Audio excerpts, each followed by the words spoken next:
আসসালামু আলাইকুম। অসংখ্য ডিগ্রি হযরত আলীর। তো এখন ফেরেশতারা আল্লাহ কয়, আল্লাহ তোমার 10 জন বান্দাকে হযরত আলী ডিগ্রি ভাগ করে দিলেই তো হতো, তো একজনকে এতগুলো দিছে কেন? তা আল্লাহ কয়, ফেরেশতা তোর কি সন্দেহ হয়? বলে সন্দেহ মানে দেখেন, যার 2 বেটা জান্নাতি যুবকদের সর্দার হবে, তার বউটাকে আবার বেহেশতের নেত্রী বানালেন, আবার তাকে কাররামাল্লাহ ওয়াজহু ডিগ্রি দিলেন, আবার রাদিয়াল্লাহ দিলেন, আসাদুল্লাহ গালিব দিলেন, এত দিলেন। আবার আপনার রাসূল কলো আনা মাদিনাতুল ইলমি ওয়া আলী বাবুহা, এত কেন? তা আল্লাহ বলে, ফেরেশতা তোদের যদি সন্দেহ হয় তো আমার আলীরে পরীক্ষা কর, দেখ তো ডিগ্রিগুলো দিছি না পাছে। একটা হলো ডিগ্রি দেওয়া আর একটা হলো ডিগ্রি পাওয়া। বর্তমানে এবার দিছে অটো ডিগ্রি। জোরে কোন কি ডিগ্রি? অটো। আপনারা কোন তো এটা কি অটো? প্রত্যেকটা ছেলেরা শরমে আছে। আমি বললাম রেজাল্ট কি? অটো। আর যদি পরীক্ষা দিয়ে পাশ করত তাহলে কিন্তু শরম পাইতো না, কারণ যোগ্যতা অনুযায়ী হয়েছে। জোরে কোন কথা ঠিক কি না? ফেরেশতাকে আল্লাহ আপনি যদি হুকুম দেন তাহলে একটু পরীক্ষা করতে চাই। আল্লাহকে যা পরীক্ষা করার সুযোগ দিলাম। এক ফেরেশতা মানুষের চেহারায় রাস্তার পাশে পড়ে আছে। জোরে কোন কি হয়ে আছে? রাস্তার পাশে পড়ে আছে, পড়ে মানুষের চেহারায় রাস্তার পাশে ফকিরের মতন সাজ করে পড়ে আছে। ইতিমধ্যে হযরত আলী ওই রাস্তা দিয়ে যাচ্ছেন। ওয়ামান আহসানু কাওলাম মিম্মান দা ইলাল্লাহ ওয়া আমিলা সলিহাও ওয়া ক্বালা ইন্নানি মিনাল মুসলিমিন। ওই ব্যক্তির চাইতে উত্তম কোনো ব্যক্তি নাই যে ব্যক্তি মানুষকে আল্লাহ রাস্তায় দাওয়াত দেয়। উত্তম কাজ করে হযরত আলী বাড়ির দিকে আসতেছেন, দাওয়াতের কাম। এমন সময় রাস্তার কাছে পড়ে থাকা ফকির দেখে হযরত আলীর মনে হলো জীবিত না মৃত। আপনি জীবিত মৃত কি দিয়া বাছাই করবেন? রাসূল বলেছেন যদি জীবিত হয় সালামের উত্তর দিবে, আর যদি মারা যায় উত্তর না দিবার পারলেও আল্লাহ রহমত তার উপর বর্ষণ হবে। এই জন্য গোরস্থানের পাশে দিয়া যখন আমরা যাই, আপনারা বলেন তো গোরস্থানে কোনো জেতা মানুষ আছে? তারপরে সালাম দেওয়া, আপনারা সালাম দেন না? কি সালাম দেন? আসসালামু আলাইকুম ইয়া আহলাল কুবুর। এই কবরের মধ্যে যারা আছো তাদের সকলের উপরে আল্লাহ রহমত বর্ষিত হোক। তো জেতা হোক আর মরা হোক, দেখি তো পড়ে যখন আছে আসসালামু আলাইকুম ইয়া আব্দুল্লাহ, সঙ্গে সঙ্গে ফেরেশতা ফকির সাজা মানুষের চেহারায় চিৎকার করে বলতেছে, আমি 3 দিন হলে না খাওয়া, আমি 3 দিন হলে না খেয়ে আছি, সালামের কোনো দরকার নাই, যদি পারিস আমাকে খাবার দে। ফেরেশতা পরীক্ষা করতেছে, কারণ শুধু দাওয়াতের কাম করে না, শরীরের মধ্যে শক্তি আছে না নাই? দরকার আছে না নাই? হযরত আলীর দেহের মধ্যে রাগের আগুন জ্বলতেছে। যে বেটা তোরে সালাম দিলাম তুই সালামের উত্তর দিলি না, তুই ফকির হইয়া চিল্লাই কথা কোসকে। ভিতরে রক্ত যখন গরম হয়ে গেছে, এমন সময় আল্লাহর কোরআন বলতেছে আম্মা সাইলা ফালা তানহার। আলী রে, সাইলকারীর সঙ্গে খারাপ ব্যবহার করা যাবে না। এখন বলেন তো হযরত আলীর শক্তি বেশি না কোরআনের শক্তি বেশি? আমাদের বাংলাদেশে কার শক্তি বেশি? একদম বাগডম ঘোড়াডম সাজে ঢাক ঢোলক ঝাঁদর বাজে, এই মিথ্যা শিক্ষা যারা দেয় মাস গেলে তারা 35,000 টাকা বেতন পায়। আর জালিকাল কিতাবুল লা রাইবা ফি হুদাল লিল মুত্তাকিন, এই কোরআনের সত্য শিক্ষা যারা দেয় তাদেরকে ছায়া চিন্তা বেতন দেওয়া লাগে। জোরে কোন ঠিক কিনা? বর্তমানে আমাদের বাংলাদেশে সবচেয়ে গরিবী শিক্ষা হলো কি? কথা কন না কেন? কথা কন না কেন? প্রাইমারির মাস্টার কোনোদিন শোভা দিছে? প্রাইভেট হেডমাস্টার আমার স্কুল চলতেছে না বারে, শোভা দেওয়া লাগবে রে, একটা মাহফিল করে আদায় করা লাগবে, এরকম টেনশন কোনোদিন করা লাগছে? কারণ জানে মাস গেলি। একটু মনোযোগ দিবেন। আল্লাহর কোরআন যখন সামনে দাঁড়াইছে, হযরত আলীর দেহের শক্তি কমে গিয়া ফকিরের কাছে গিয়ে বলতেছে, বাবাজি রাগ করো না বাবা, আমার কাছে এই মুহূর্তে কোনো খাবার নাই। তুমি যদি খাবার সত্যিই নিবার চাও 3 দিনের না খাওয়া, তাহলে ওই যে আমার বাড়ি দেখা যায়, ওই বাড়ি পর্যন্ত একটু কষ্ট করে গেলে আমি তোমাকে খাবার দিবার পারবো ইনশাআল্লাহ। ফকির বলতেছে, আমার দেহের মধ্যে কোনো শক্তি নাই, যদি শক্তি থাকতো তাহলে রাস্তায় গিয়ে পড়ে থাকতাম নাকি? তোমার বাড়ি পর্যন্ত যদি নিবার চাও তাহলে আমার কান্দে করে নেওয়া লাগবে। আপনারা বলেন তো, ফকির যদি কোনোদিন কান্দে চলবার চায়, মানুষ এমনি তো ভিক্ষা দেয় না, কান্দে চলবার চায়। আম্মা সাইলা ফালা তানহার, কোরআনের আয়াতকে সম্মান দেওয়া হয়, তাহলে ফকিরকে কান্দে করে বাড়ির দরজায়। এখন চিন্তা করতেছে, ফকিরকে তোমার কাঁধ থেকে নামাতে হবে, রাখবো কোন জায়গায়, কোন জায়গায় রাখবো? কারণ আল্লাহ বলেছেন হাসরের ময়দানে, বান্দারে তোর দরজায় ভিক্ষা করতে গেলাম, তুই কেন ভিক্ষা দিলি না? বান্দা কানবে আর বলবে, মাবুদ আপনি কেমনে ভিক্ষা করতে গেলেন, আপনি তো আর ফকির না। আল্লাহ বলে, বান্দা তোর দরজায় যখন ফকির ভিক্ষা করতে গেছিল তখন ফকির একলা ছিল না, আমি আল্লাহ ফকিরের সঙ্গে ছিলাম। এখন আপনারা বলেন, ফকিরের সঙ্গে আল্লাহ আছে না নাই? অথচ আপনারা একটা খাবার অনুষ্ঠান করেন, অনুষ্ঠানে আপনারা কাকে চেয়ার দেন, কাকে বিছনা পাড়া দেন, বোঝেন না? আপনারা চেয়ারে বসেন, আপনারা বিছনাত বসেন, আর ফকির খেলের পালা আছে, যা যা। বাপ মরে গেছে, তার তামদারি অনুষ্ঠান করতেছে, আর ফকির বলতেছে, তোরকে পরে তোরা পরে খাস। রাসূল বলেছে, উম্মতে ইমুল জাইয়ান, তোমার বাবা মা মারা গেছে, তুমি যদি তাদের জান্নাত চাও, একটা ধনী মানুষকে খাওয়ানো যাবে না, শুধু গরিবদেরকে খাওয়াতে হবে, শুধু গরিব। মোজ জব করছে, গরু জবকেরা 10,000 লোক খাওয়াচ্ছে, বাপ খালি কবরত কান দিচ্ছে আর বলছে, খালি উঠতে পারলে তো চাপা ভাঙতাম রে, তুই যে এত টাকা নষ্ট করলি রে, আমার কবরে একটা সওয়াব আসলো না রে। 5টা দলের জন্য আল্লাহর জান্নাত আশা করে থাকে, তার মধ্যে একটা হলো উম্মতে ইমুল জাইয়ান, ক্ষুধার্তকে অন্নদান। যারা ফকির ক্ষুধার্ত, কই পরে দেবো যা, আর যারা খাবার চায় না বসে দিছে। আল্লাহর সঙ্গে ঠাট্টা করা। জোরে বলেন, কার সঙ্গে? হযরত আলী চিন্তায় পড়ে গেলেন, ফকিরকে তো বাড়িতে রাখতে হবে, কি দিব? এমন সময় মন বলতেছে, তোমার টোপলার মধ্যে একটা কাপড় আছে, ওই কাপড়টা মাটিতে বিছাই যা, ফকিরকে ওই জায়গায় শুয়ে রাখো। ইমান বলতেছে, আলী রে, টোপলার মধ্যে কোন কাপড় দিবি? লান তানালুল বিররা হাত্তা তুনফিকু মিম্মা তুহিব্বুন, তোর টোপলার মধ্যে সবচাইতে মহব্বতের যেইটা আছে ওইটাই আল্লাহ রাস্তায় বিলিয়ে দেওয়া লাগবে। আলী দেখতেছে, গোটা টোপলার মধ্যে আমার গায়ে দেওয়ার একটা চাদর রয়েছে, সেই চাদরকে হযরত আলী অত্যন্ত মহব্বত করতেন। এখন বলেন তো, চাদরের দাম বেশি না আল্লাহর কোরআনের দাম বেশি? আল্লাহর কোরআনকে দাম দিয়ে হযরত আলী সবচাইতে সুন্দর চাদরটা মাটিতে বিছায়া ওই চাদরে ফকিরকে শোয়ায় রেখে দরজায় সালাম দিলেন। রাসূল বলেছেন, কোনো জায়গা থেকে তুমি যদি আসো তাহলে দরজায় সালাম দিয়ে দরজা খুলবা। কলিং বেলে চাপ দেওয়া দরজা খোলা হলো ইহুদি, ওই ঠক ঠক করে দরজা খোলা হলো খ্রিস্টানি। আর মুসলমানের দরজা খুলতে গেলে আসসালামু আলাইকুম ইয়া আহলাল বাইত। আমাদের বাংলাদেশে কোনটা চালু আছে? কোনটা চালু আছে? সালাম। ওই যে রহমাননগরে আমার আত্মীয় মাঝে মধ্যে কয়, হুজুর আপনার থেকে দোয়া করে নেব। দোয়া করার জন্য একদিন গেলাম, যে দরজা সালাম মারছি, আসসালামু আলাইকুম, আসসালামু আলাইকুম আহলাল বাইত। 3-4 বার সালাম দিলেন। তো ওই দরজার পাশে একজন পানালা খালি হাসতেছে, মানে হাসিস খেয়ে, হুজুর কাক সালাম দেন, কাক দিচ্ছেন? আমি বললাম, ভাই অমুককে। অমুককে সালাম দিয়ে আপনি সারা জীবন নামার পারবেন না। নামাবার গেলে 6 নম্বরে ঠাইসে মারেন, ওখানে 6টা সুইচ আছে, ওখানে দেখেন 6 নম্বর, উনি 6 তলার থাকে, 6 মারেন, তাহলেই নামবে। সালাম লাগে, বর্তমানে সালাম চলে। তবে 6 যেই ঠাইসে মারছি ভাই, মারাও সারা, দৌড় দেওয়াও সারা। মানে 6 নম্বরে ওই সাউন্ড বক্সের মধ্যে, যেটা সাউন্ড বক্স মধ্যে কুত্তার সাউন্ড হচ্ছে, ধরেন কি সাউন্ড, যেই মারছে ভুক ভুক ভুক, আমি তো মনে করছি কুত্তা, একটু জোরে জোরে সরে যাচ্ছি, কারণ কুত্তা তো ওই হুজুর হাজি খাজির করবে না, জোরে কথা ঠিক কিনা। তখন পানালা বলতে, তো হুজুর দৌড়ান কেন ভাই? কুত্তা। কয় না হুজুর, কুত্তা না, ওটাই সাউন্ড, কলিং বেলের সাউন্ডই কুত্তার সাউন্ড হুজুর। আমি কইলাম, কেন দুনিয়াতে এত সাউন্ড থাকতে এই কুত্তা ঢুকালো কেন?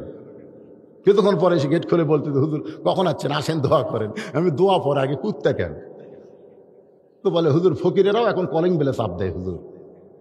এখন আপনি বলেন এত ফকির যদি করেন বলে চাপ দেয় 6 টাকা থেকে নামা ওঠা। আমার এক বন্ধু কইছে ফকির যদি তাড়াবার চাস কুত্তে ঢুকে দে। তো এক ফকির প্রথম ভুল করে চাপ মারছিল, চাপ মারা কুত্তার শব্দ পাচ্ছে, উনি যে চাউল ভিক্ষা করছে সে ফেলে দে দৌড়। আর গ্রুপের যত ফকির আছে সমস্ত ফকিরকে বলছে ওই সৈয়দ জান মারিস না, সৈয়দ কিন্তু কুত্তা আছে। সৈয়দ কি আছে আরো জোরে 6 নম্বরে কে আছে? কুত্তা করবারেন না, ওই কি মানুষ না কুত্তা? আল্লাহর কোরআন আইনকে, কোরআন আয়াতকে ডাইভার্ট করে আল্লাহ বলেছেন আম্মা সাইলা ফালা তানহার, সাইলকারীকে তোমরা ফিরাইও না। আর কুত্তার সাউন্ড দিয়ে ওই ফকিরের ভিক্ষা করা চাউল ফেলে দিয়েছে, ওই কি মানুষ না কুত্তা? আপনারা যারা কবেন না তারা কিন্তু জোরে করেন মানুষ না কুত্তা? হয়তো বলবেন হুজুর মানুষ কেমনে কুত্তা হয়? আল্লাহ বলেছেন লাকাদ খালাকনাল ইনসানা ফি আহসানি তাকবীম। আবার আল্লাহ সাথে সাথে বললেন সুম্মা রাদাদনাহু আসফালা সাফিলিন। সালাম দিছে আসসালামু আলাইকুম ইয়া আহলাল বাইত, কেউ শুনবার পায় নাই। শুনতেছে একজন অন্দর মহলের ফাতেমা, এতদিন পর দাওয়াতের কাম করে স্বামী বাড়ির দরজায় সালাম দিছে। অন্দর মহলে ছিল ফাতেমা। জোরে কোন জায়গায়? অন্দর। অন্দর। ইমাম গাজ্জালীকে ছাত্ররা জিজ্ঞাসা করলো হুজুর অন্দর মহল সম্পর্কে আমাদের বুঝাই দেন। ইমাম গাজ্জালী বললেন কোনো মেয়ে মানুষ যখন মারা যায়, মারা যাওয়ার পরে যেই সকল পুরুষ মানুষ ওই মেয়ের লাশ কবরে নামাবার পারবে, কেবলমাত্র তারাই অন্দর মহলে ঢুকতে পারবে। এখন আপনারা বলেন মেয়ে মানুষ মরে গেলে ওই মেয়ে মানুষের লাশ কারা কারা ধরে? দুলা ভাই, চাওয়াতো ভাই, মামাতো ভাই, ফুফাতো ভাই, কথা কয় না, ফুফাতো ভাই, মামাতো ভাই, দুলা ভাই, এক শালা অন্দর মহলে ঢোকা যায়? এক শালাও ঢোকা যায় না। মুসলমান যাকে তাকে অন্দর মহলে ঢুকে সে যদি একদিন এসে দেখে সব আছে বউ নাই, সব আছে বউ নাই। কারণ তোমার সাইজ আর অন্দর মহলে যাদেরকে ঢুকাচ্ছ তার সাইজে যদি ভালো সাইজ হয়। কথা কয় না, কথা কয় না। পরকিয়া বোঝেন, পরকিয়া বোঝেন। বর্তমানে বাংলাদেশে এটা সবচাইতে বেশি চলতেছে, বোঝেন? এটা বোঝেন? আপনার বউ কার সাথে ডিউটি করতেছে না খোঁজ নেবেন। বুড়া মানুষের কোন টেনশন নাই, জুয়ান গুলের। কারণ এরা সব দিক দিয়ে দুর্বল। একটা বউ ঘরে রাখার মধ্যে পুরুষের সবলতাও থাকতে হবে। জোরে কোন কথা ঠিক না? খালি শাকিব খানের মতন ঢপ থাকলে হবে রে। আল্লাহ কোরআনে বলছেন হুন্না লিবাসুল লাকুম ওয়া আনতুম লিবাসুল লাহুন্না। আল্লাহু আকবার। এই আয়াতের কথা বলতেছি, যেটা বলতেছে একটু মনোযোগ দেন। অন্দর মহলে ছিল ফাতেমা। জোরে কোন কে?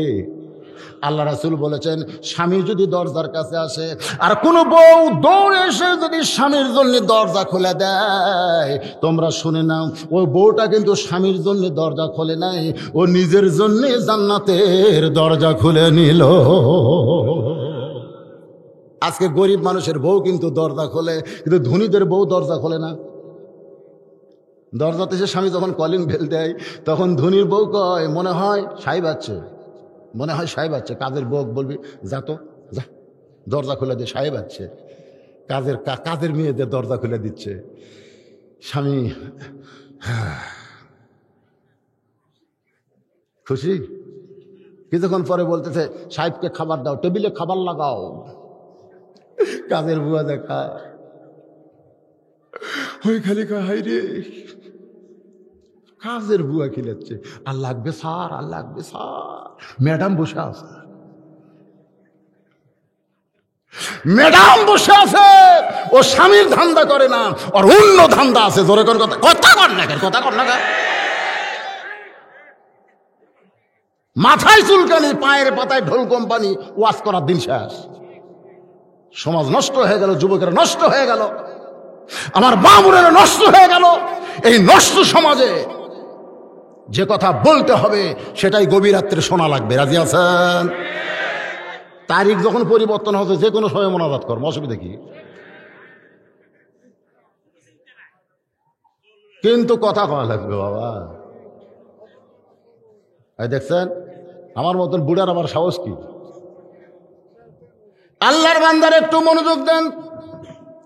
অন্দরমহলে ছিল ফাতেমা, স্বামীর জন্য দরজা খোলার জন্য খুব জোরে জোরে রওনা দিয়েছে, কিন্তু 3 দিন হলে না খাওয়ার কারণে দেহটা এত দুর্বল, স্বামীর দিকে খেয়াল করে নিজের দেহের দিকে খেয়াল করে নাই, মাঝখানে আসতেই ঘুরনি খেয়ে পড়ে গেছে। মা ফাতেমা ঘুরনি খেয়ে যখন বাড়ির মধ্যে পড়ে যায়, হযরত আলী সঙ্গে সঙ্গে চমকে উঠছে। আপনারা বলবেন হযরত আলী চমকে উঠলো কেন? কারণ ফাতেমা পড়ছে এমন জায়গায় যেটা দেখার মতন শক্তি তো আলীর নাই, তাহলে চমকে উঠলো কেন? একবার আব্দুল কাদের জিলানীকে বলা হলো, হুজুর আপনি চোখ বন্ধ করলে গোটা পৃথিবীর খবর বলতে পারেন। হুজুর এই জান্নাতুল বাকির কোন জায়গায় মা ফাতেমার খবর যদি একটু বলেন গো হুজুর, তাহলে আমরা মা ফাতেমার কবর একটু জিয়ারত করব। আব্দুল কাদের রাগ করে বললেন, তোমরা কি পাগল হয়েছে নাকি? আমি চোখ বন্ধ করলে শুধু দুনিয়ার খবর বলতে পারি। এই কথা তোমাদের কে বলেছে? শুনে নাও, আমি আব্দুল কাদেরকে আল্লাহ এমন ক্ষমতা দিয়েছে, চোখ বন্ধ করলে শুধু দুনিয়ার খবর না, আল্লাহর আরশের খবর পর্যন্ত আমি নিবার পারি। যালিকা ফাদলুল্লাহি ইউতিহি মান ইয়াশা ওয়াল্লাহু যুল ফাদলিল আযীম। তাকে চমকে উঠছে, ওরে বাবা, আর সালামের উত্তরের দরকার আছে? তাহলে নিজে দরজা খুলে বাড়ির মধ্যে ঢুইকা দেখে ফাতেমা পড়ে আছে মাটির ভিতরে। আস্তে করে মাথা খানা উড়াতে নিয়ে কপালে চুমা দিল, ফাতেমা তুমি এইভাবে কেন পড়ে গেলে? ফাতেমা মুচকি মুচকি হাসে আর বলে, স্বামী গো আমার ভাগ্য খারাপ, আমার ভাগ্য খারাপ, আমি স্বামীর জন্য দরজা খুলতে পারলাম না। আলী কান্দের বলে, ফাতেমা দরজা খুলতে পারলাম তো কি হয়েছে? আমি তো দরজা খুলে তোমার কাছে যাইছি, বলো তো ফাতেমা এভাবে তুমি কেন পড়ে গেলে? ফাতেমা বলে, স্বামী গো আজকে 3 দিন হলে না খাওয়ার কারণে আমার দেহটা এত দুর্বল হয়ে গেছে, আমি দরজা খোলার আগেই ঘুরমি খেয়ে পড়ে যাই। আলী কান্দের বলে, মাবুদ আমার ফাতেমা আজকে 3 দিন হলে কিছুই খাই নাই। ফাতেমা কান্দের বলে, স্বামী আমার কথা চিন্তা করবেন না, আমার 2টা সন্তান হাসান আর হোসাইন আজকে 2 দিন হলে কোনো কিছুই খায় নাই। এই 2 ভাই না খাওয়াতে কাঁদতে কাঁদতে ঘরের মধ্যে ঘুমায় গেছে। আলী আসমানের দিকে তাকায় বলে, আল্লাহ আমার বিবি 3 দিনের না খাওয়া, আমার সন্তান 2 দিনের না খাওয়া, এমন অবস্থায় রাস্তার ফকিরকে কান্দে করে আমার বাড়ির দরজায় রেখেছি। ওই তো আর কি ফকির, আল্লাহ ওর চাইতে না আমি বড় ফকির। আসলে ফকির কে? হযরত আলী চিন্তায় পড়ে গেলেন। হাসান হোসেন 2 দিনের না খাওয়া, দুনিয়ার কোনো মানুষ জানে না। ফাতেমা 3 দিনের না খাওয়া, এটা বাহিরের মানুষ বলতে পারবে না, কিন্তু ফকির যে না খেয়ে আছে 2 দিন, যদি এখন বলি বাবা ফকির তুমি মাফ করো, ফকির বলবে দিবার পারিস না তো কান্দে নিলি কেন? তুই যে কইলি বাড়ির দরজায় গেলে খাবার দিব, দিবার পারিস না তো কান্দে করে নিয়ে আইলি কেন? যেই ফকির সালাম দিলে কয় এই মিয়া, আপনার বলেন তো সেই ফকিরের রাগ বেশি না কম? আসলে কেটা ফকির নাকি? পরীক্ষা হচ্ছে আপনার, শোনেন, অটো পাস,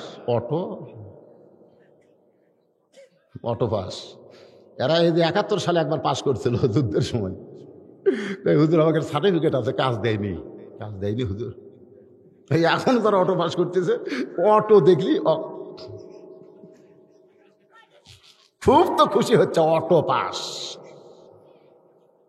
আমাদের বাংলাদেশ আইয়ুহাল্লাযীনা আমানুস্তাঈনু বিস-সাবরি ওয়াস-সালাহ ইন্নাল্লাহা মা'আস-সাবিরিন।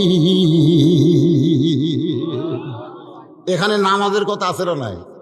দেখেন খেয়াল করি, ইয়া আইয়ুহাল্লাযীনা আমানু, যারা আমাকে বিশ্বাস স্থাপন করেছো, যদি আল্লাহর কাছে কিছু পাওয়ার চাও, আস্তাইনু মানে আল্লাহর কাছে যদি কিছু চাও, বিস-সাবরি ওয়াস-সালাহ, ধৈর্য আর নামাজ। কেন ধৈর্য আর নামাজ?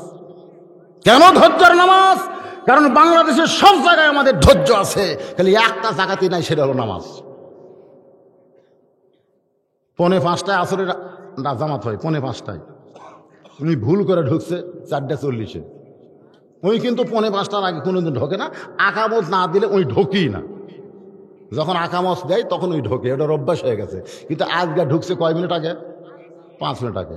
ঢোকার পরেই ওর একটাই রোগ, খালি ঘড়ি দেখে। কয় রোগ? একটাই রোগ, খালি দেওয়াল ঘড়ি দেখতেছে, হাত ঘড়ি দেখতেছে। আর কাছে একজন বসে আছে, তাকে বলছে ভাই খবর কি? ভাই এখনো 5 মিনিট। কাজ ঘড়ি লড়তিছে না ভাই রে, কাজ ঘড়ি লড়তিছে না রে। 5 মিনিটের মধ্যে 10 বার ঘড়ি দেখছে, তারপরে কাজ ঘড়ি লড়তেছে না। খালি নামাজ শেষ করে যখন শ্বাস টলত বসেছে, সামনে ইউনিয়ন পরিষদ নির্বাচনে কে উঠবি রে? কাক ভোট দেব? যেটা আছে সেটা চলবে। মানে গল্প করতেছে, 1 ঘন্টা আড্ডা গুলি গল্প মারে, একবারও ঘড়ি দেখে না। আছে না নাই? যখন আছে না নাই? তো মসজিদে গেলে তুমি ঘড়ি দেখো, বাহিরে তুমি সময় দেখো না, কেন দেখো না? এই জন্য আল্লাহ বলেছেন বিশ্বপরি ওয়াসসালা, শুধু নামাজ পড়লে হবে না, নামাজের সঙ্গে ধৈর্যের দরকার আছে না নাই? এই ধৈর্যটা কি? এই ধৈর্যটা একটু খেয়াল করবেন। আল্লাহ বলেছেন কদ আফলাহা মান তাযাক্কা ওয়া যাকারা ইসমা রাব্বিহি ফাসাল্লা। হযরত আলী এক নিয়তে সালাতুল হাজত 4 রাকাত নামাজের শুরু করলেন। এক নিয়তে কয় রাকাত? আঙ্গুলের দিকে তাকান, বিরক্ত হচ্ছেন? এক নিয়তে 4 রাকাত নামাজের নিয়ত করলেন। নামাজের ভিতরেই কিন্তু আল্লাহর কাছে চাওয়া যায়। আপনারা নামাজের মধ্যে বলেন ইয়্যাকা না'বুদু ওয়া ইয়্যাকা নাস্তাঈন। আমরা ইবাদত করি কার? তাহলে সাহায্য চাইবো কার কাছে? হযরত নামাজের ভিতর দিয়ে আল্লাহর কাছে বলতেছে মাবুদ, হাসান হোসেন না খেয়ে আছে আমার কোনো সমস্যা নাই, ফাতেমা না খেয়ে আছে আমার কোনো সমস্যা নাই, কিন্তু দরজায় যে ফকির আছে ওই ফকিরের জন্য তোমার কাছে চাই। এই কারণেই তো নামাজে দাঁড়ায় গেছি। নামাজ শেষ করে আল্লাহর কাছে বলতেছে আল্লাহ নামাজ হয়ে গেল, এখন পর্যন্ত কিছুই ব্যবস্থা হলো না। এবার 2 হাত তুলে হতালি বলতেছে আল্লাহ গো, যে বক্তা ওয়াজ করে আমল করে না, তুমি বলো তো আল্লাহ সেই বক্তা কি ভালো? লিমা তাকুলু মা লা তাফালুন। বক্তা ওয়াজ করে নামাজের, কিন্তু বক্তায় নামাজ। এটা আমার জীবনে হয়েছিল তো, প্রথম ওয়াজ। তোমার হুঁশ নাই? শোনেন, ওটা কিন্তু আমার নাম লেখা নাই, নামেরও প্রচার নাই। এক জায়গাতে আমি ওয়াজ করতে করতে বলছি, ঢাকাত গেছি ওয়াজ করতে। ঢাকার লোকেরা কয় হুজুর বাড়ি কোন জায়গায়? বগুড়াত। বগুড়া সব লোক নামাজ পড়ে? আমি বললাম তা তো পড়ে। তো বগুড়া তাকেও নামাজের কথা কন, ঢাকা যাচ্ছেন কেন? আগে নিজের এলাকা ঠিক করেন। বগুড়া এসে বললাম ভাই রে, তোরা নামাজ না পড়লে তো ঢাকা থামারা শুনবে না। বলছে হুজুর বাড়ি কোন থানা? আমি কাহালু থানা। তা কাহালু সব লোক নামাজ পড়ে? তা তো বলে না, আগে নিজের থানা ঠিক করেন। থানাতে এসে বললাম বাবাজিরা তোমরা নামাজি না হলে তো বেড়াবার শুনতেছে না। হুজুর বাড়ি কোন গ্রামে? অমুক গ্রাম। আপনার গ্রামে সব লোক নামাজ পড়ে? তা তো পড়ে। তা গ্রাম ঠিক করেন। গ্রামে এসে বললাম বাদান তোমরা নামাজি না হলে তো বাইরে আমার ওয়াজ চলবে না। তখন গ্রামের লোক কয় হুজুর আপনার বাড়ি সব লোক নামাজ পড়ে? আমি বললাম তা তো সবাই পড়ে। তাকে বাড়ি ঠিক করেন। তো বাড়িতে এসে সবাইকে ডেকে বললাম ভাইজান যা আছে, যে আমরা সকলের নামাজি না হলে আমার ওয়াজ কিন্তু চলতেছে না। আমার বাপ খালি মুচকি মুচকি হাসে। আমার কয় তুই ঠিক মতো পড়িস? তুই? আমি তো নিজের চোখে দেখছি রে, মাঝে মাঝে তুই ফজর ঠিক মতো পড়িস না, মাঝে মাঝে তুই পড়িস না রে। লিমা তাকুলু মা লা তাফালুন। আল্লাহ কোরআনে বলতে যা বলবা তা করবা না। টাটকা মুনাফিক, টাটকা। জোরে কোন কি মুনাফিক? টাটকা। আপনারা কারা কারা ফজর নামাজ পড়বেন? সবাই বলছে রে, যদি না পড়েন বাবা।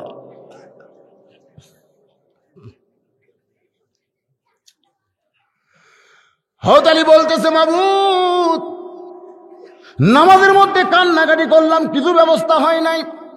এখন তুমি শোনো আল্লাহ, তুমি বক্তা ভালো কিন্তু তোমার আমল নাই।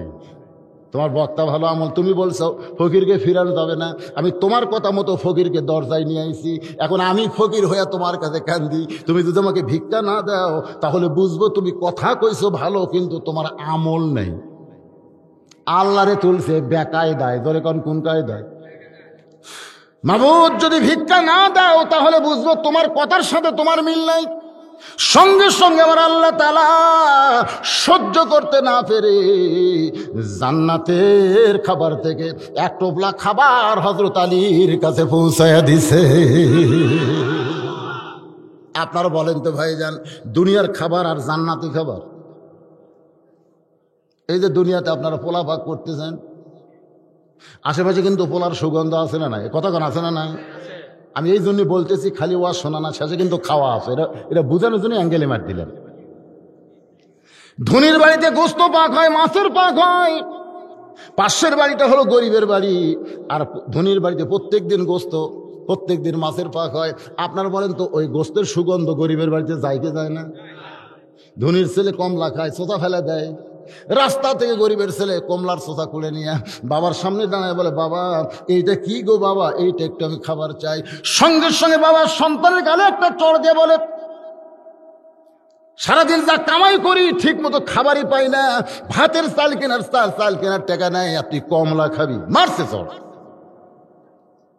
ফেরেশতা বলে, আল্লাহ, ধনীর ছেলে কমলা খালো আর গরিবের ছেলে পিটন খাইলো, আল্লাহ এইটা কেন করলাম? আল্লাহ বলে, রে ফেরেশতা সাক্ষী থাক, যেই ধনীর ছেলে কমলা খাইলো আর গরিবের ছেলে পিটন খাইলো, ওই ধনী কোনোদিন জান্নাতে যাবার পারবে না যতদিন গরিবের ঘরে কমলা পৌঁছায়া না দিবে।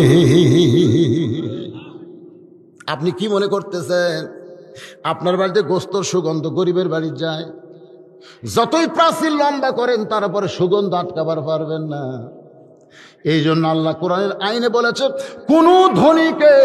কোন ধনীর দরজায় গরিব আসা লাগবে না, বরং ধনীরা যদি জান্নাতে যাবার চায় তাহলে গরিবের দরজায় যেতে হবে। সুবহানাল্লাহ কন্যা কেন? যেদিনে কোরআনের সমাজ বাংলাদেশে চালু হবে, আপনারা গরিব যারা, আমরা যারা গরিব আছি, আমাকে মোশান আল্লাহ বেড়া দিবে।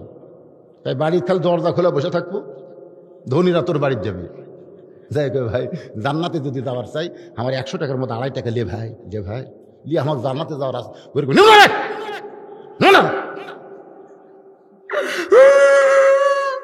লিবি না কেন ভাই? 2.5 টাকা তুরি ভাই রে। আবার 100-র মধ্যে 2.5 তোর, 1000-এর মধ্যে 25 তোর, লাখের মধ্যে 2.5 তুরি ভাই, লে ভাই। এক ব্যাগ টাকা 7 দিন ধরে ঘুরিছে, একটা গরিব টাকা নাই রে। শালা ধনী হয় কি বিপদে পড়লাম রে। টাকা তো কেউ নেয় না, কি করি? খাওয়া নাই, দাওয়া নাই, টাকার ব্যাগ লাগালে ঘুরে ফেলায়। মনে হচ্ছে দেখি তো মরুভূমিতে যাই দেখে এক লোক বস্তা মাথার দিয়ে ঘুম পাড়তেছে। ব্যাগ আলা মনে করতেছে, আল্লাহ 7 দিন পরে এবার পাইছি রে। বস্তালাকে গরিব মনে করে সালাম দিচ্ছে, আসসালামু আলাইকুম। বস্তার লাভ দর করে, আলহামদুলিল্লাহ। ব্যাগওয়ালা খায়, কোন জায়গা চাইলাম, দিলাম সালাম, আল্লাহ শুকুর খেন। বলে, এক বস্তা টাকালে 15 দিন ঘুরতেছি ভাই, একটা গরিব নাই রে। তোকে দেখে আল্লাহ শুকুর আদায় করলাম, বস্তাটা লেতো কে রে পাগল? 15 দিন 7 দিন পর এই ধনীর সাথে ধনীর দেখা, তাহলে গরিব গেল কোথায়? সুবহানাল্লাহ বলেন। যেদিন সুদ ভিত্তিক অর্থনীতিকে মানুষ কবর দিয়ে যাকাত ভিত্তিক অর্থনীতি সমাজে চালু করবে, সেই দিন বাংলার আকাশে আর কোনো গরিব থাকবে না, রহমত বরকত আল্লাহ ঢেলে দিবে। জোরে কোন কথা ঠিক কিনা? এখন খালি রক্ত চোষা, বুঝেন, রক্ত চোষা। এদিকে ধানাবাদ করবি গরিবেরা, ধনীর বাড়ি যা কই, ভাই আমার তো 7 দেওয়ার টাকা নাই, টাকা আমার নাই। 500 টাকা মন ধান, বুঝলে ধান যাবি 1100 টাকা মন, অক দিচ্ছে 500 টাকা মন। কয় টাকা লি বলে? খালি ধান হলেই আমার 1 মন করে দিব, 500 1 মন, 500 1 মন। হায় হায় রে, রক্ত চোষা। এই জন্যে আমি চিন্তা করলাম যে সব পাপের রেজাল্ট, সব পাপের কথা এত নর্মাল ভাবে বলা হয়েছে, কিন্তু এই সুদের এত গরম কেন? চিন্তা করলাম, সুদের 1 টাকা খালে নিজের মায়ের সাথে জিনা হবি, কারণ কি? আপনার কোন হিসাব করছে? কেন সুদের 1 টাকা খালে নিজের মায়ের সঙ্গে 42 বার জিনা করে, কারণ কি রে? জিনা করলে, চুরি করলে, ডাকাতি করলে এত পাপ নাই, কিন্তু সুদ খালি এই পাপটা। এত কঠিন কথা সুদের ব্যাপারে বলা হয়েছে, তারপর আপনাকে সিংরাত মনে হয় সুদ নাই। কথা কর না, হ্যাঁ কিছুই তো কর না।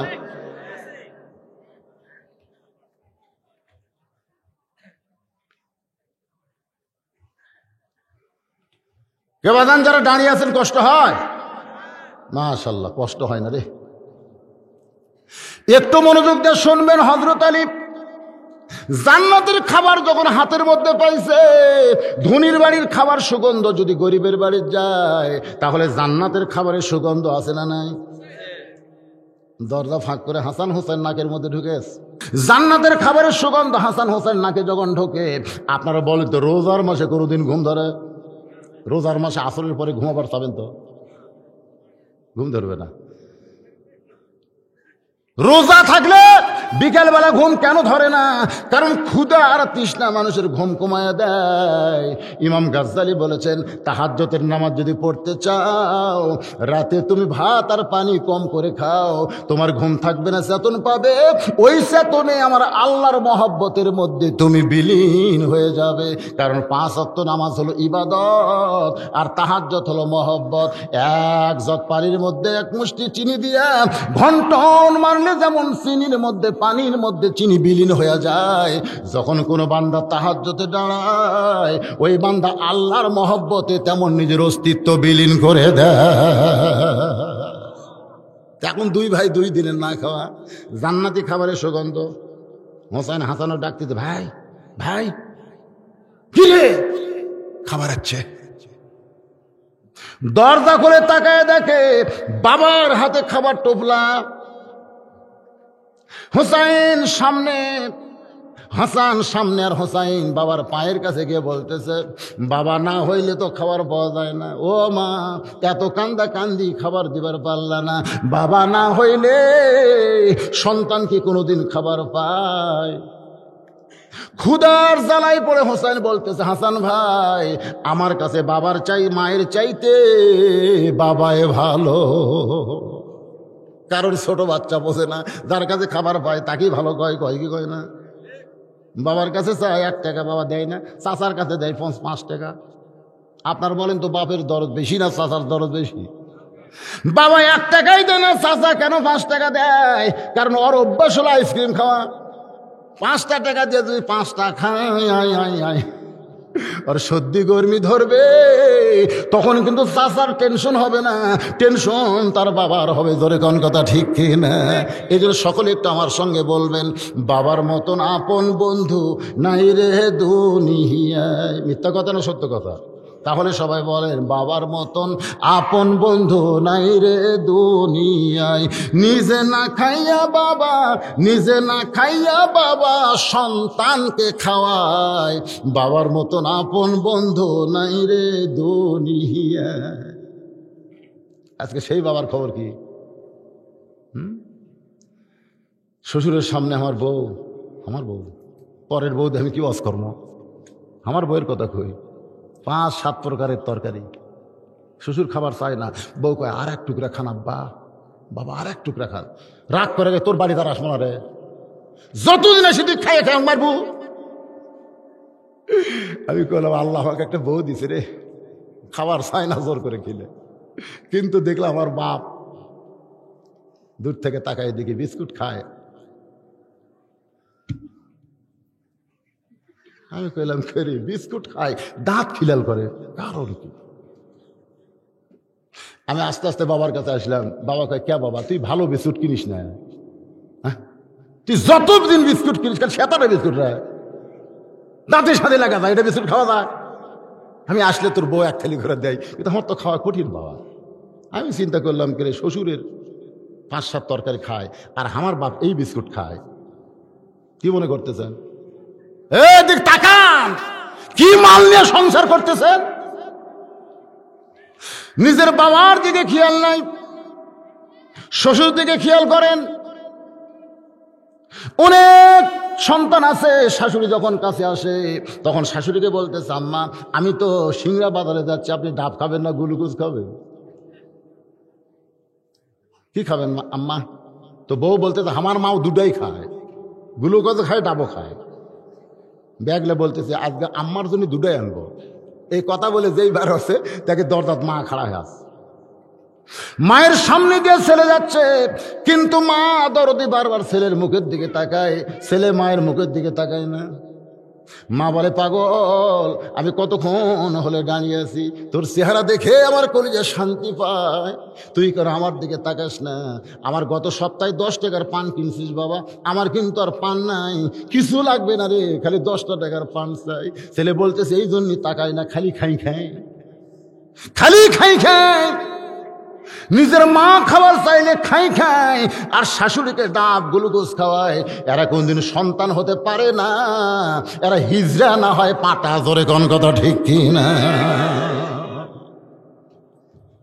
আল্লাহর বান্দা, একটু মনোযোগ দেন। হোসাইন বলতেন, ছোট মানুষ, আমার বাবাই ভালো, মা ভালো না। সঙ্গে সঙ্গে ফাতেমা মুচকি মুচকি হাসে, 3 দিনের না খাওয়া। তারপরে পড়ে গিয়ে সন্তানের কথা শুনে মুচকি মুচকি হাসতেছে, কারণ এইটার নাম হলো কি? গ্যাটিস। গ্যাটিস বোঝেন না? গ্যাটিস, ছেলেরা কিন্তু গ্যাটিস জানে, পাম মারতেছে, পাম। কারণ মা ফাতেমা জানে, বাবাই আনন্দে মাতিয়া সাগরে ভাসাইয়া সেই যে চইলা যায়, খবর লয় না মাজন ধরিয়া উদরে, কতই যতন করে 10 মাস পরে পায় প্রসবের বেদনা। এমন দরদি ভবে কেউ হবে না আমার মা, মা গো। আপনারা মা মা বললে কি গুনাহ হবে? মায়ের গান, বাপের গানকে ইসলামী সঙ্গীত বলা হয়েছে, জানেন কেন বলা হয়েছে? আল্লাহ কোরআনে বললেন, ওয়াসাইনাল ইনসানা বিওয়ালিদাইহি ইহসানান হামালাতুহু উম্মুহু। উম্মুহু শব্দের অর্থ হলো তোমাদের মা। কি বলবো প্রসবের কথা, মা বিনে সেই ব্যথা কেউ তো বুঝিবে না।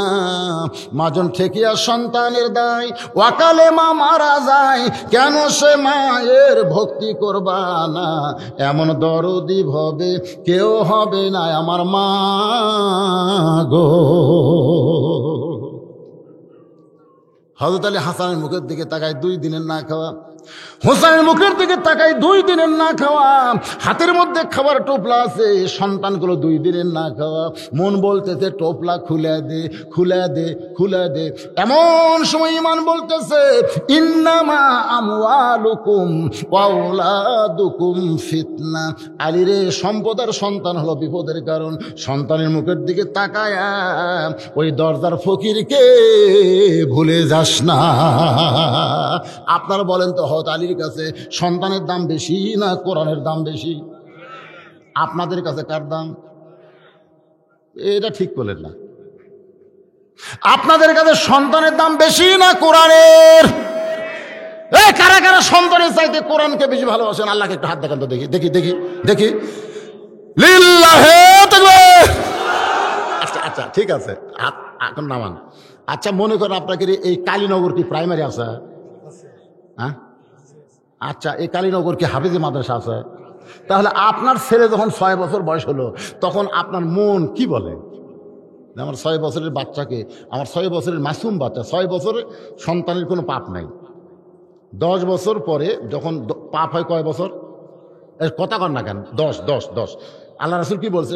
7 বছর থেকে নামাজের তালিম দাও, 10 বছর থেকে জোর করে ধরো। তার মানে কি তখন থেকে 2 কাঁধে 2 ফেরেশতা আছে।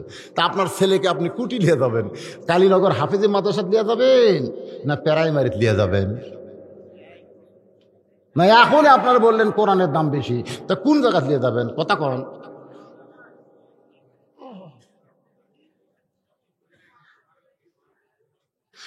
বাংলার মুসলমান কোরআনের দাম দিয়ে যদি সন্তানকে কোরআনের মাদ্রাসায় ভর্তি করে দিত, আমি বিশ্বাস করে বলতেছি অতি সত্বর প্রাইমারি বাতিল করে হাফিজে মাদ্রাসায় আল্লাহ সরকারি করে দিত। তোর কথা ঠিক কিনা? এই কোরআনকে ভালো হয়, আপনার ছেলেকে আপনি প্রাইমারি দিয়ে গেলেন, আপনি কি একটাবার চিন্তা করলেন যে আপনার বেগুনা মাসুম ছেলেকে কি শিক্ষা দিবে? কি শিক্ষা দিবে? একদম বাগডম ঘোড়াডম সাজে, ঢাক ঢোলক ঝাঁঝর বাজে, বাঁচতে বাঁচতে চলল ঢুলি, ঢুলি গেল কমলা ফুলি, কমলা ফুলির টিয়াটা সূর্য মামার বিয়াটা। এইটা তাও মোটামুটি। আর একটা কবিতা আছে, আইরে আই টিয়ে নায়ে ভরা দিয়ে নানে গেল বোয়াল মাছে। আমি চিন্তা করি এই কবিতার বিরুদ্ধে আওয়ামী লীগ দাঁড়ানো দরকার। কত নৌকাইলে কি ফাজলামো করতেছে দেখছেন? আইরে আই টিয়ে নাওত ভরা দিয়ে না লে গেল বোয়াল মাছ। বোয়াল মাছ যদি নৌকা লিয়ে দেয়, তোরা দাঁড়াবো কার? চিন্তা করছেন একটা নৌকা, এই নৌকা শুধু আওয়ামী লীগের নৌকা না, এই নৌকা হলো নূহ নবীর নৌকা। জোরে কোন কথা ঠিক কিনা? ফাজলামও শিক্ষা দিয়া মাছ গেলে 35,000 টাকা পায়। ফাজলাম, এটা একটা শিক্ষা হলো কেন? প্রাইমারির কোনো ছাড় থাকলে তো আমার উপর খেপি,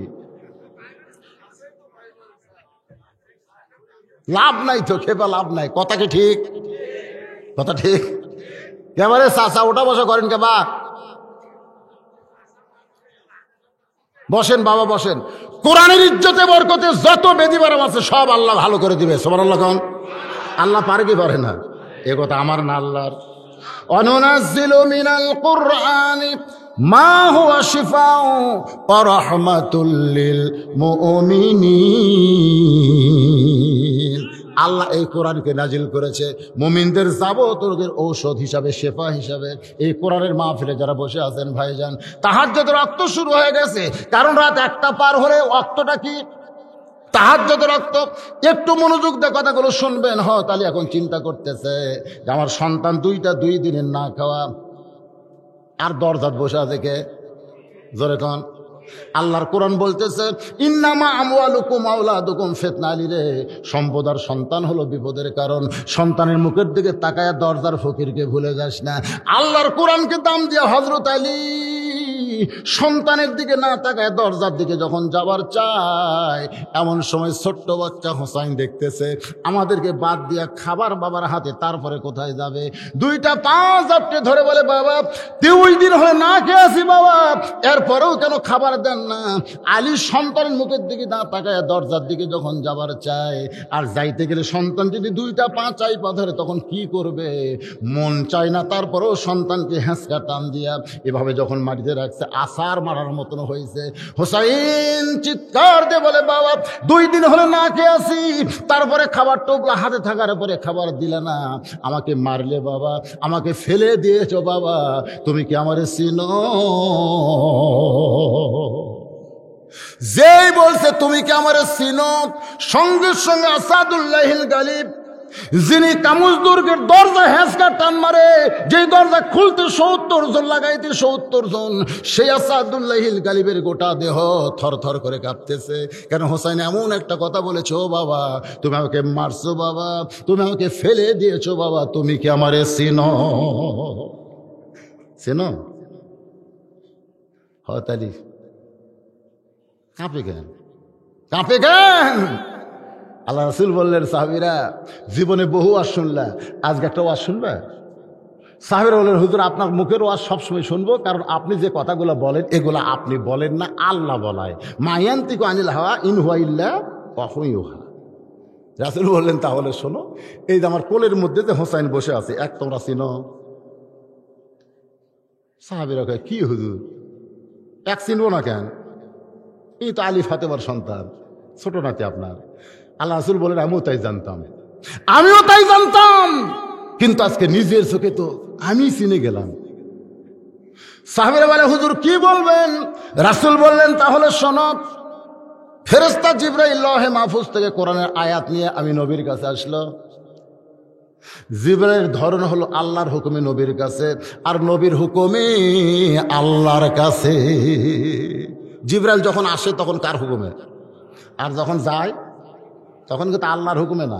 বুঝে শোনা কম, নবী যদি হুকুম না দেয় জিবরাইলের বাপেরও ক্ষমতা নাই জুটতার পারে, কারণ শুধু লা ইলাহা ইল্লাল্লাহ দিয়ে কিছুই হবে না, মুহাম্মদ রাসূলুল্লাহ লাগবেই। জোরে কোন কথা ঠিক?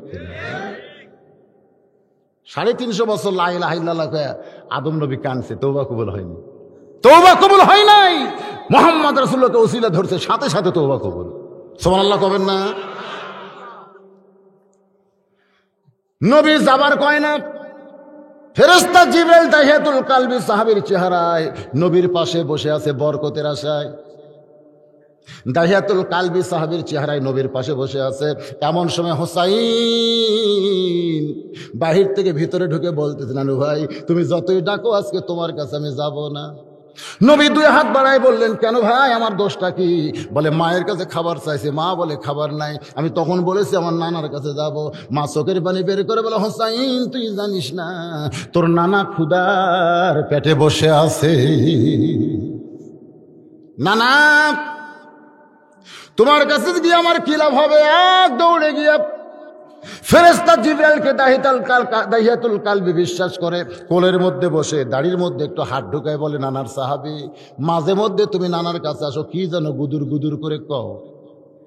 এরপরে তুমি ফসকান দিয়ে চলে যাও, আজকে যখন তোমারে পাইছি রে নানার সাহাবী, তুমি খাবার না দিলে আমি কিন্তু তোমাকে ছাড়ব। আল্লাহ নবী বলেন, সাহাবীরা শোনো, আমার হুসাইন জিবরাইলকে দাহিয়াতুল কালবি বিশ্বাস করে বলতেছে, খাবার না দিলে তোমাকে আমি ছাড়বো না। ফেরেশতা জিবরাইল এখন ওসমস করতেছে, কি বিপদে পড়লাম, এরকম ওসমস। আল্লাহ রাসূল করে বলতেছে, জিবরাইল, এলকা মানে ইশারা, ইশারার দ্বারা কথা হয়, হয় কি হয় না? খালি মানে একজন সিগারেট খাবে কিন্তু যাই বসে আছে ওরই পকেটে তো আছে, ওই এখন সাইড থেকে তোলে কি করে, যেই তাকাছে তখন বুঝতে পারছে সিগারেট। কথা যাদের সবসময় হয়, 24,000 বার ফেরেশতা জিবরাইল নবীর কাছে আইছে, ধরে কান সুবহানাল্লাহ। ইশারা বোঝেন না? আল্লাহ নবী ইশারা করে বলতে, জিবরাইল, যে তোমার কোলের মধ্যে বসেছে তুমি ওসমস করতেছো, তাকে তুমি চিনো? ফেরেশতা জিবরাইল বলে, হুজুর, আপনার ছোট নাতি হোসাইন। রাসূল বলে, আমিও তো জানতাম ছোট নাতি। কি হয়েছে হুজুর? আল্লাহ নবী বলে, তাহলে শোনো, আমি নামাজের সিজদায় আছি, কোত্থেকে তোমার কলেজে বসেছে, ও দৌড়ে এসে আমার পিঠে চড়ে বলতেছে, চল ঘোড়া চল, চল ঘোড়া চল, চল ঘোড়া চল। ইন্না সলাতি ওয়া নুসুকি ওয়া মাহইয়ায়া ওয়া মামাতি লিল্লাহি রাব্বিল আলামিন। নমস্কার, আরো জোরে কর। আমি নবী চমকে গেলাম, আল্লাহর নামাজের সিজদায় আছি, আর ওর পিঠে চলে চল ঘোড়া, চল ঘোড়া বলতেছে। না জানি আল্লাহ বেজার হয়ে যায় নামাজ পড়া অবস্থায়, একটা হাত দিয়ে যখন হোসেনকে পিঠ থেকে নামাবার চাই, এমন সময় নামাজের মালিক আল্লাহ ডাক দিল, হাবিব, আমার ভয়ে আপনি হোসেনকে নামাবেন না, আপনি হোসেনকে চিনেন, আপনি শুনে নেন গো নবী, আপনি যেমন হোসেনকে ভালোবাসেন আমি আল্লাহ তেমন ভালোবাসি। আপনারে ঘোড়া বানাইছে, এইটা আমি আল্লাহর দেখতে বড় ভালো লাগতেছে। নবী ডাকতে বলে, জিবরাইল, আমি নবীরে ঘোড়া বানাইলে যদি আল্লাহর ভালো লাগে, তোমার কোলের মধ্যে বসেছে ওসমস করো কেন? সঙ্গে সঙ্গে জিবরাইল খামোশ হয়ে গেছে। ওরে বাবা রে, নবীরে ঘোড়া বানাচ্ছে, সেটা আমার খাওয়া আছে। কিন্তু হোসাইন একই কাণ্ড, দাড়ির মধ্যে হাত ঢুকায় বলে, খাবার না দিয়ে ছাড়বো না। জিবরাইল চিন্তায় পড়ে গেল, যে খাবার চাই সে খাবার তো বুঝি না, তাহলে দিব কেমনে? আল্লাহ ডাক দেওয়া, জিবরাইল, তোমার কোলের মধ্যে যে বসে তোমার কাছে খাবার চাই, সে যদি তোমাকে চিনতো, তুমি জিবরাইল ভুল করেও তোমার কোলের মধ্যে বসতো না। তোমারে চেনে না রে জিবরাইল, দাহিয়াতুল কালবি মনে করে খাবার চাই। যে তোমার কাছে খাবার চাই জিবরাইল, আমি আল্লাহ তারে এত ভালোবাসি, জান্নাতের বাগানের আঙ্গুর তোমার ডান পকেট ভরায়া দিলা। রাসূল বলেন, সাহাবীরা রে শোনো, আমার হোসেন জিবরাইলের কাছে খাবার চাওয়ার কারণে আমার আল্লাহ জান্নাতের বাগানের আঙ্গুর যখন ডান পকেট ভরায় দিছে, ফেরেশতা জিবরাইল তো খাওয়ার কোনো চিন্তাই নাই, খাওয়ার অভ্যাসও নাই, এখন পকেট থেকে সব আঙ্গুর বের করে হোসেনের 2 হাতের মধ্যে দিয়া বলে, এই যে আঙ্গুর দিলাম, খাও। হোসেন আঙ্গুরগুলো নিয়ে নানার কাছে বলতেছে, নানা, কত বড় বেদব, নানা, এই সাহাবী কত বড় বেদব। মায়ের কাছে আমি শুনলাম তুমি না খেয়ে বসে আছো, তুমি নবী হয়ে না খেয়ে বসে আছো, আর তোমার সাহাবী পকেট ভরা আঙ্গুর নিয়ে বসে থাকে। এই বেদব যেন খবরদার না আসে। নবী চমকে গেছেন, কে রে, জিবরাইল আঙ্গুর পেল কোন জায়গায়? সুবহানাল্লাহ কর না কে? জিবরাইল কা করে ইশারা করে বলতে, নবী গো, কোনো টেনশন করবেন না, আপনার হোসেনকে আল্লাহ এত ভালোবাসে, জান্নাতের বাগান আঙ্গুর আমার পকেট ভরায়া দিছে। হোসেন বলে, না না, তুমি কি মনে করছো আমি আঙ্গুর একলা খাবো? ধরো নানা তুমি কয়েকটা নাও। নবীর হাতে কয়েকটা আঙ্গুর দিয়ে বলে, নানু ভাই একই মাহফিলে তিনজন বসে আছি, দুইজন যদি খায় একজন যদি তাকায় দেখে তাহলে কি এটা খাওয়ার আদব হয়? এই মনে করে হোসাইন ফেরেশতা জিবরাইলকে দাহিয়াতুল কালবে বিশ্বাস করে হাতের মধ্যে জোর করে কয়েকটা আঙ্গুর দিয়ে বলে, নানার সাহাবী রে, তুমি আমার মুরব্বী, নানা আমার মুরব্বী, তোমরা দুইজন না খাইলে আমি হোসাইন কিন্তু খাবো না। তোমরা দুইজন না খাইলে কিন্তু আমি হোসেন খাবো না। নবী ডাক দিয়ে বলে, রে সাহাবীরা, যে ফেরেশতা কোনোদিন খায় না সেই ফেরেশতাকে দাওয়াত দিয়ে হোসেন ধরেছে বায়না। ফেরেশতা জিবরাইল হাতের মধ্যে আঙ্গুর নিয়ে খালি বারবার তাকায় থাকে, খাওয়ার তো কোনো উপায় নাই। অনেকক্ষণ আঙ্গুর দেখার পরে হোসেন বলে, নানু ভাই এতক্ষণ কি বুঝলেন? আপনার সাহাবী একলা খাবার চাই, একলাই খাবার চাই, কিন্তু আমরা দুইজন আঙ্গুর নেওয়ার কারণে আফসোস আঙ্গুরের দিকে খালি তাকায় থাকে। দাও নানা দাও, তোমার আঙ্গুরগুলো ফেরত দাও, আমিও খাবো না। ও নানা, ক্ষুধা পেটে থাকো কোনো সমস্যা নাই, কিন্তু কাউরে কষ্ট দিয়ে তার জিনিস আমরা কেমনে খাই? দাও নানা দাও, তোমার আঙ্গুর দাও, তোমার সাহাবীরে ফিরে দেই। আল্লাহ ডাক দিয়ে বলে, জিবরাইল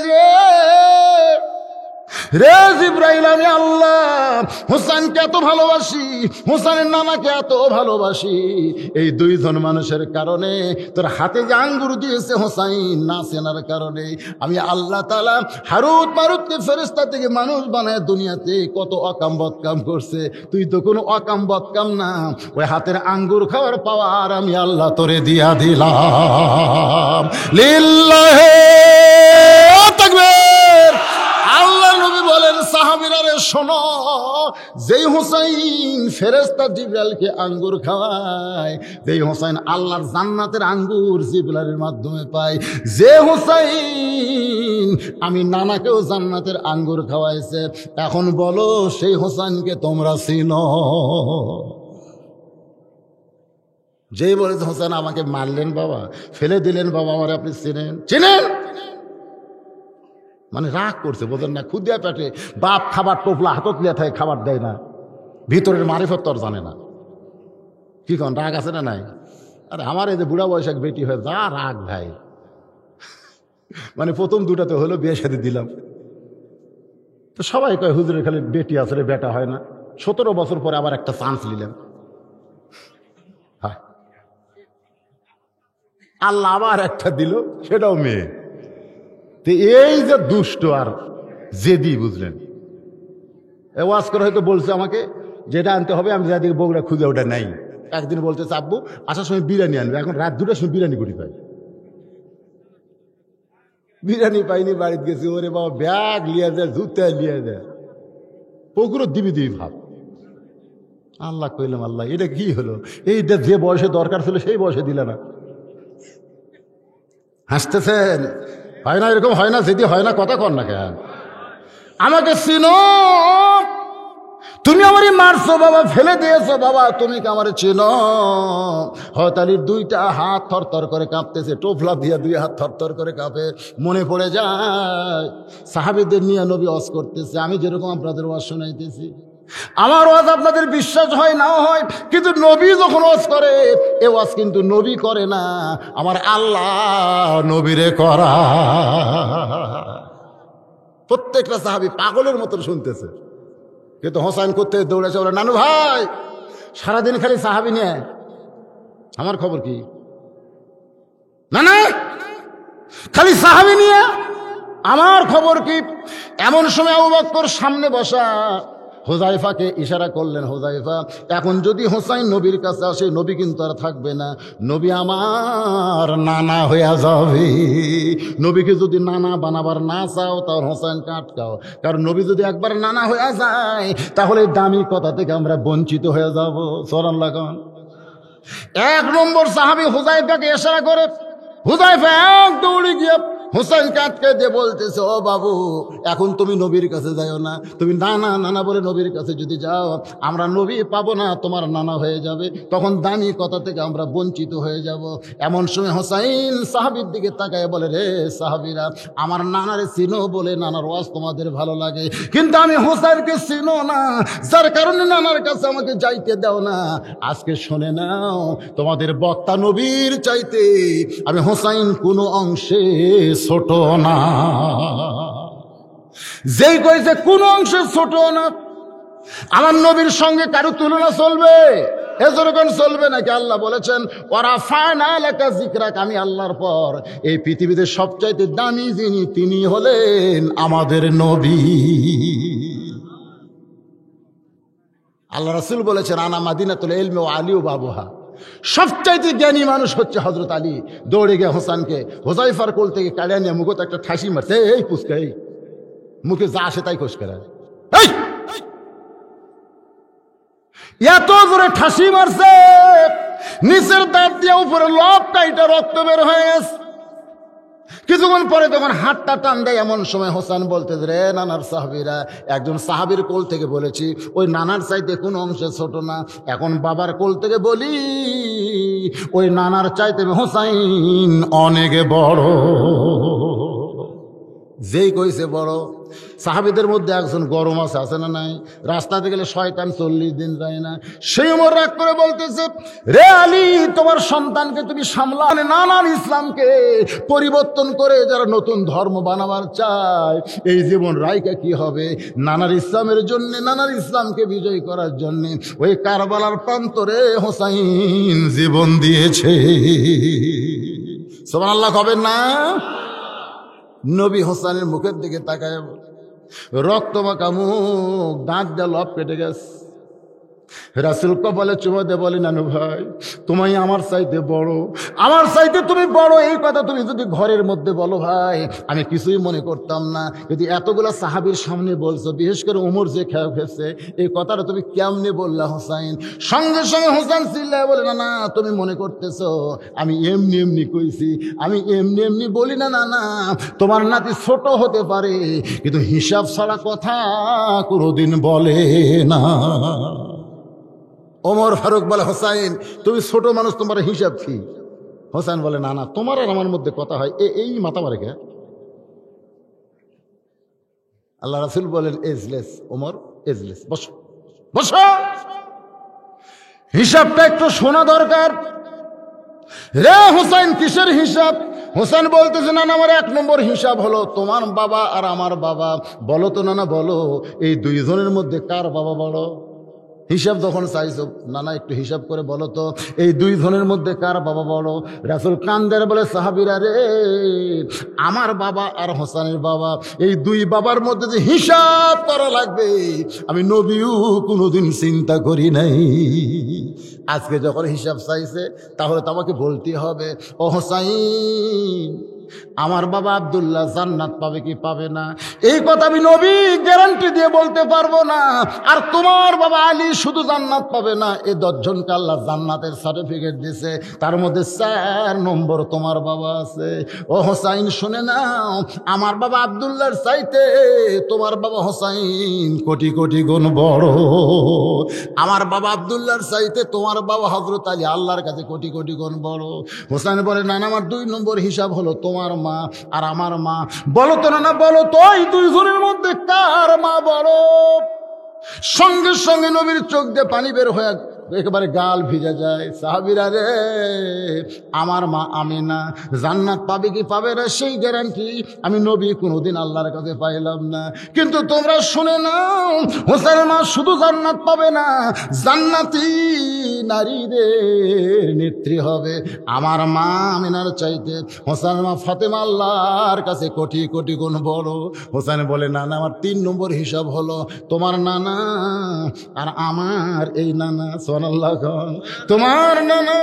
নবীর হাত ধরে বলতেছে, আমার নানা বলো তো, নানা বলো তো এই দুইজনের মধ্যে কার নানা বলো?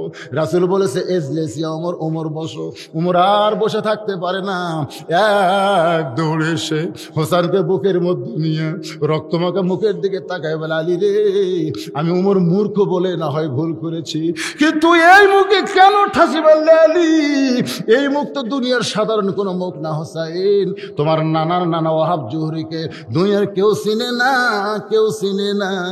আর তোমার নানাকে শুধু দুনিয়ার মানুষ না, স্বয়ং আল্লাহ কোরআনে করেছেন ঘোষণা, ওয়া ইন্নাকা লাআলা খুলুকিন আযীম। এখন বলেন না না, বাপের দিক দিয়ে যদি আমি বড় হই, মায়ের দিক দিয়ে যদি আমি বড় হই, নানার দিক দিয়ে যদি আমি বড় হই, কোন দিক দিয়ে তুমি আমার চাইতে বড়? এই কথা মনে করে হয়তো হোসাইন বলেছে, ও বাবা আমারে মারছো, বাবা আমারে ফেলে দিয়েছো, বাবা তুমি কি আমারে চিনো?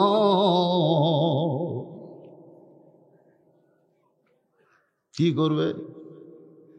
খাবার টোপলানে কি করবে হযরত আলী?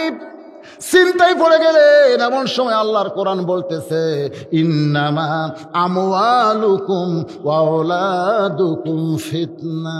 আলী রে, সম্পদ আর সন্তান হলো বিপদের কারণ। এখন বিপদের মধ্যে না থাইকা হযরত আলী দরজা খুলেছে।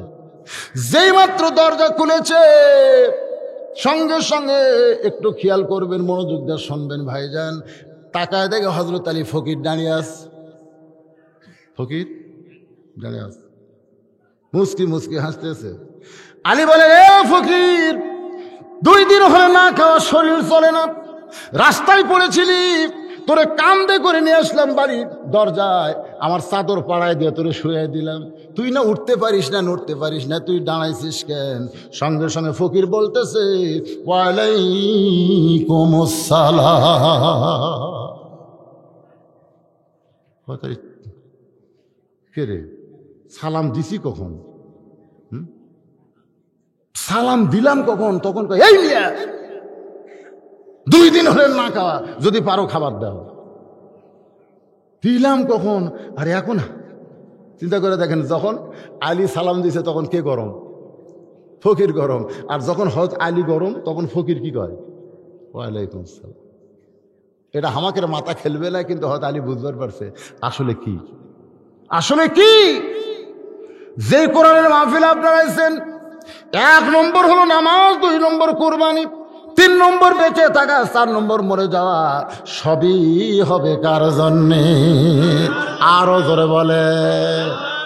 চলতে পথে 2 দিন থামিলাম, যাবার কালে একজনারও দেখা না পাইলাম, ও আমার সাদের মালা যায় রে ছিঁড়ে, রইব না আর বেশি দিন তোদের মাজারে। এই যে ওটা শুরু হলো, ভালোই লাগতেছিল, মনে করছিলাম 1টার মধ্যে শেষ করব, কিন্তু এখন 1:30 পার হয়ে গেছে। এখানে আজকে মাদ্রাসার মসজিদ দুটোই একত্র না খালি মসজিদ?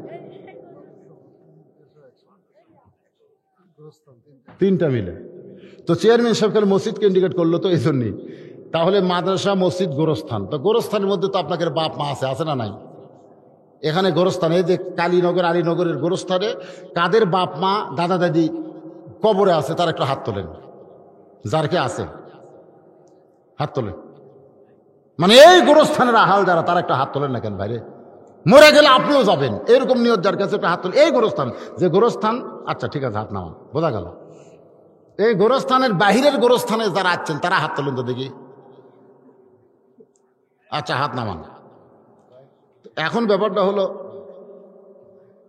এই মাদ্রাসা, এই গোরস্থান, এই মসজিদ টিকায় রাখতে গেলে আপনাদেরকে খালি ওয়াজ শুনলে হবে না। তো আমার জামের ওপর দিকে চাইয়া দেখো, বাঁশের ছাউনি দিছে কে? আচ্ছা, এই যে মুরব্বী মানুষ জানি কি মাজা হেলে, ওটা কি যাচ্ছে, যুবক না মুরব্বীরা? আশ্চর্য কথা যে একটা গোরস্থানের কবরের গজল হচ্ছে।